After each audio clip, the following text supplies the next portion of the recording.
నిన్ను దేశముల యొక్క స్థలముల మీదకి నేను నిన్ను ఎక్కించదును అని చెప్పి వాగ్దానం ఇచ్చారు.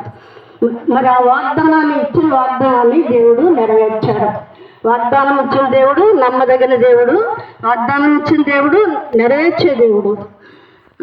ఆయన నా బాబుని అమెరికా పంపించారు. మరి నేను కూడా బాబు దగ్గరికి 2 సార్లు వెళ్ళొచ్చాను.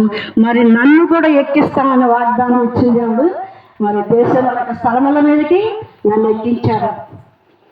ఇంకా చాలా చాలా గొప్ప కార్యాలు జరిగినాయండి. మరి వెనక మరి చెప్పవలసిన వారు ఉన్నారు. వివాహాలు కూడా ఘనంగా జరిగించారు, మంచి బిడ్డలతో జరిగించారు. ఉద్యోగాలు కానీ, వివాహాలు కానీ, మరి చదువులు కానీ అన్నీ ఆయన మీద వేసేసాడు భారం. మరి ఆయనే చూసుకున్నాను. నేనైతే ఏమీ చేయలేదు, ఏమీ చూడలేదు. మరి చిన్న సాక్ష్యాన్ని దేవుడు దీవించిన గాక. ఆమేన్. ఆమేన్. చక్కటి సాక్ష్యం ఉన్నా.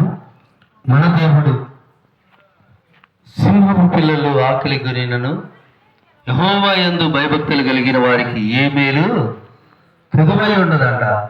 మన దేవుడు అడుగు వాటి కంటిన ఊహించు వాటి కంటిన అధికముగా దయచేయగలిగిన గొప్ప దేవుడు. కాబట్టి అమ్మగారి పక్షాన దేవుడు గొప్ప కార్యాలు చేశాడు. అందరి బట్టి దేవుడికి స్తోత్రం. ఈ సమయంలో నిర్మలమ్మ గారు వచ్చినట్లయితే కొంతసేపు దేవుని వాక్యాన్ని పంచుకుందాం.